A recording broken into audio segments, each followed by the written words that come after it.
Mengapa ada syariat yang berubah-ubah? Seperti dulu diharamkan, kini tidak. Sedangkan ada yang tetap dari dulu, seperti tidak boleh syirik, zina, mencuri, seperti dalam 10 commandments. Barakallahu fiik, soalan yang bagus.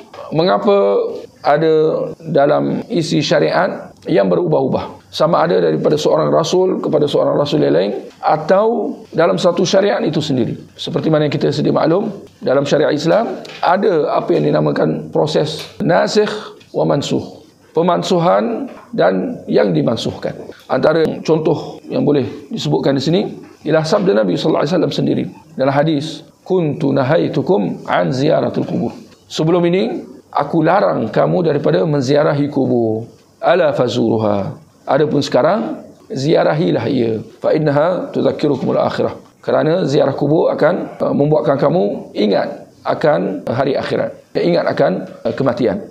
Nabi menjelaskan secara tak langsungnya bahawa ada larangan sebelum itu atas sahabat daripada menziarahi kubur, tetapi kemudian larangan itu dimansuhkan, lalu dianjurkan untuk kaum muslimin, kaum lelaki. Secara khasnya ada khilaf mengenai kaum wanita menziarahi kubur. Untuk kaum muslimin menziarahi kubur, mengapa jadi sedemikian? Ada sebab-sebab yang barangkali boleh diperhalusi untuk setiap contoh-contoh itu. Seperti mana kalau ada hal larangan ziarah kubur, ini kerana keadaan para sahabat waktu itu yang masih dekat dengan kekufuran. Mereka baru memeluk Islam, iman belum lagi mantap, ilmu belum lagi kuat. Justru sebagai langkah keselamatan dilarang atas mereka daripada menziarahi kubur, kerana khawatir fahaman-fahaman lalu akan menyusup semula.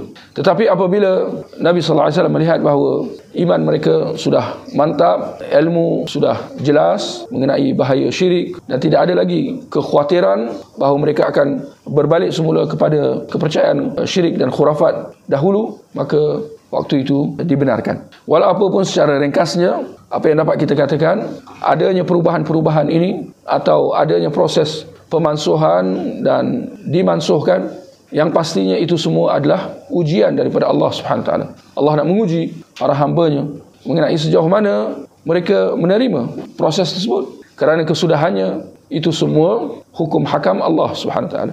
Seperti mana syariat yang dahulu, yang sebelumnya adalah syariat Allah, demikian syariat yang kemudian, yang baru, itu juga syariat Allah. Bagi seorang yang beriman, dia tidak akan ada masalah untuk berdepan dengan hal yang seperti itu, kerana itu semua adalah dengan kuasa dan kehendak Allah Subhanahu Wa Taala. Sama sekali Allah tidak boleh dipersoalkan. Kenapa dia buat macam ni? Kenapa dulu boleh? Kenapa sekarang tak boleh? Kenapa sekarang tak boleh, sebelum ni boleh? Seperti mana halnya dengan minuman arak. Kita maklum bahawa pada awalnya dibolehkan, tidak ada larangan. Larangan hanya turun kemudian setelah para sahabat berhijrah ke Madinah. Kenapa demikian? Apa yang pastinya, itu semua adalah ujian daripada Allah Subhanahu Wa Taala. Dalam masa yang sama, jangan kita keliru perkara-perkara yang haram seperti mana syirik, seperti mana membunuh. Ini tak mungkin ada perubahan.